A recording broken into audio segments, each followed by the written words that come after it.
കർത്താവിന്റെ അതിപരിശുദ്ധ നാമം വാഴ്ത്തപ്പെടുമാറാകട്ടെ. 15 നോമ്പിൽ 10-ാം ദിനമായ ഇന്ന് ധ്യാനത്തിനായുള്ള ചിന്താവിഷയം രാഷ്ട്രനിർമ്മിതിയിൽ ക്രൈസ്തവ ഭാഗഭാഗിത്വം, Christian participation in nation building എന്നതാണ്.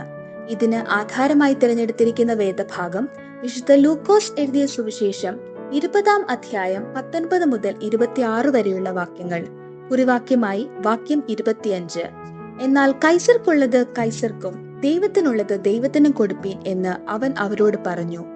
യേശുക്രിസ്തുവിന്റെ പരസ്യ ശുശ്രൂഷയിൽ ഉടനീളം ഒരു സാമൂഹ്യ പരിശോധനയ്ക്ക് യേശു വിധേയനാകുന്നതായി നമുക്ക് കാണാൻ സാധിക്കും. നമ്മുടെ ഇന്നത്തെ ഈ വേദഭാഗത്തിൽ യേശുവിനോട് ശാസ്ത്രിമാരും മഹാപുരോഹിതന്മാരും ചേർന്ന് അവനെ കുടുക്കുവാനായി ഉദ്ദേശിച്ച് ഒരു ചോദ്യം ചോദിക്കുന്നു. പക്ഷെ അവരുടെ ഉപായം മനസ്സിലാക്കി അവരോട് പറഞ്ഞ യേശുവിന്റെ ഈ ഉത്തരം വളരെ ബുദ്ധിപൂർണവും ആത്മീയവുമായ മറുപടിയാണ്. ഈ വാക്കുകളിൽ നിന്ന് നമ്മുടെ ദേശസ്നേഹത്തിന്റെ ആഴം, ഉത്തരവാദിത്വം, ദൈവിക ദൗത്യം എന്നിവയെക്കുറിച്ച് നാം മനസ്സിലാക്കേണ്ടതുണ്ട്. ഇന്നത്തെ വേദഭാഗത്തെ ആധാരമാക്കി 3 ചിന്തകൾ പങ്കുവെക്കുവാനായി ആഗ്രഹിക്കുന്നു. ഒന്നാമതായി, ഉത്തരവാദിത്തമുള്ള പൗരനാകാനുള്ള ആഹ്വാനം, call to be a responsible citizenship. ഒരു ക്രൈസ്തവൻ എന്ന നിലയിൽ നാം ദൈവരാജ്യത്തിന്റെ പൗരന്മാരാണ്. നാം ജനിച്ച ദേശത്തോടുള്ള ഉത്തരവാദിത്തം ഒരു ഡിവൈൻ ആക്സിഡന്റ് അല്ല, മറിച്ച് ഒരു ഡിവൈൻ അപ്പോയിന്റ്മെന്റ് ആണ്. ഭരണകൂടത്തോടുള്ള അനുസരണം, ഭരണ സംവിധാനങ്ങളോടുള്ള ബഹുമാനം, സാമൂഹ്യ സേവനം, നിയമം പാലിക്കൽ, പൊതുപ്രവർത്തനങ്ങളിൽ പങ്കാളിത്തം എന്നിവ ഒരു ക്രൈസ്തവന്റെ അനിവാര്യമായ ചുമതലകളാണ്. ന്യായം, സത്യം, അനുതാപം, സേവന പ്രവർത്തികൾ, കാഴ്ചപ്പാടുകൾ എന്നിവയിലൂടെ നല്ല പൗരന്മാരായി രാജ്യം ശക്തമാക്കാൻ നാം ശ്രമിക്കണം. ആധുനിക രാജ്യത്തിൽ ക്രൈസ്തവർ വോട്ട് ചെയ്യുക, നിയമങ്ങൾ മാനിക്കുക, പൊതുപ്രവർത്തനങ്ങളിൽ പങ്കാളിയാകുക, നിസ്വാർത്ഥ സേവനം ചെയ്യുക തുടങ്ങിയവയ്ക്ക് മുൻഗണന നൽകണം. നെഹമ്യാവും ദാനിയേലും അന്യരാജ്യങ്ങളിലെ ഭരണകൂടങ്ങളിൽ വിശ്വസ്തരായി സേവിച്ചവരായിരുന്നു. ഇതുപോലെ ഇന്നത്തെ ക്രൈസ്തവർ ഈ മാതൃക അനുസരിച്ച് സംസാരത്തിലല്ല, പകരം സേവനത്തിലൂടെ ഉത്തരവാദിത്വം പൂർത്തീകരിക്കണം. രണ്ടാമതായി, നീതിപൂർണമായ ജീവിതം രാഷ്ട്രങ്ങളെ പണിയുന്നു. Moral integrity builds Nations.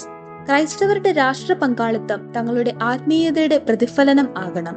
Mathai 5:13-14 വാക്യങ്ങളിൽ നിങ്ങൾ ഭൂമിയുടെ ഉപ്പാകുന്നു എന്നും നിങ്ങൾ ലോകത്തിന്റെ വെളിച്ചമാകുന്നു എന്നും പറയുന്നു.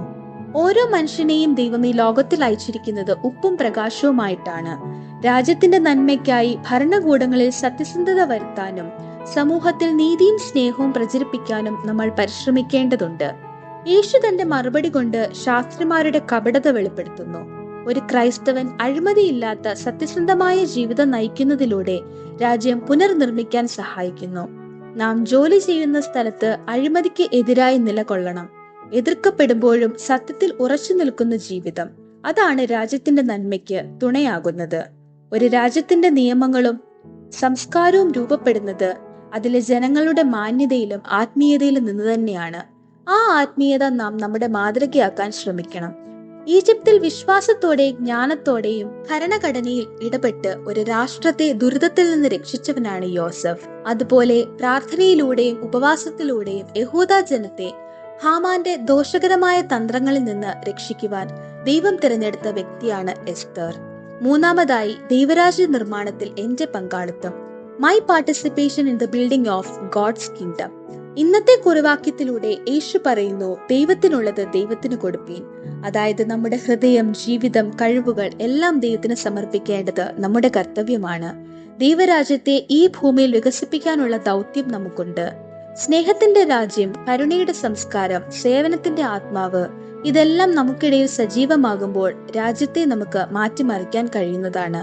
വിദ്യാഭ്യാസം, ആരോഗ്യരംഗം, സാമൂഹിക സേവനം എന്നിവയിലൂടെ ക്രൈസ്തവർ ഇന്ത്യയുടെ ആത്മാവിൽ സ്വാധീനം ചെലുത്തിയ ചരിത്രം തന്നെ നമുക്കുണ്ട്. രാഷ്ട്ര നിർമ്മാണം നമ്മുടേതായ ദൗത്യമാകുമ്പോൾ അത് ദൈവരാജ്യത്തിന്റെ ദൗത്യവുമാകുന്നു. പ്രിയരെ, നാം ഇന്ത്യയുടെ 78ാമത് സ്വാതന്ത്ര്യ ദിനാഘോഷത്തിലേക്ക് കാൽ വെക്കുകയാണ്. സ്വാതന്ത്ര്യം ഒരു സൗകര്യമല്ല, അത് ഉത്തരവാദിത്വമാണ്. രാഷ്ട്രത്തിനു വേണ്ടിയുള്ള നമ്മുടെ പ്രാർത്ഥനയും പ്രവർത്തനവും കൂടിയാൽ മാത്രമേ ഈ ദേശം ഒരു ദൈവരാജ്യത്തിന്റെ പ്രതീകമാവുകയുള്ളൂ. നമ്മുടെ ജീവിതത്തിലൂടെ നാം ദൈവത്തിന്റെ സത്യവും സ്നേഹവും പ്രതിനിധീകരിക്കണം. സ്ത്രീ ശാക്തീകരണത്തിനും സമൂഹ ശാക്തീകരണത്തിനും വേണ്ടി നാം ഉയർന്നു നിൽക്കണം. സമാധാനത്തെയും നീതിയെയും പ്രബോധിപ്പിക്കാൻ നമ്മുടെ ജീവിതത്തിലൂടെ കഴിയണം. നമ്മുടെ രാഷ്ട്രത്തിന്റെ വളർച്ചയിൽ ഭൗതികമായും ആത്മീയമായും നാം പങ്കാളികളാകണം. നമുക്ക് പ്രാർത്ഥിക്കാം. പ്രിയ യേശുവേ, ദേശത്തിനായി ദൈവരാജ്യത്തിന്റെ മൂല്യങ്ങൾ പങ്കുവെക്കുവാൻ കൃപയും ധൈര്യവും ഞങ്ങൾക്ക് നൽകണമേ. ഉത്തമ പൗരന്മാരായി ദൈവകൃപയിൽ ശരണപ്പെട്ട് ജീവിപ്പാൻ ഞങ്ങളെ സഹായിക്കണമേ. ആമേൻ.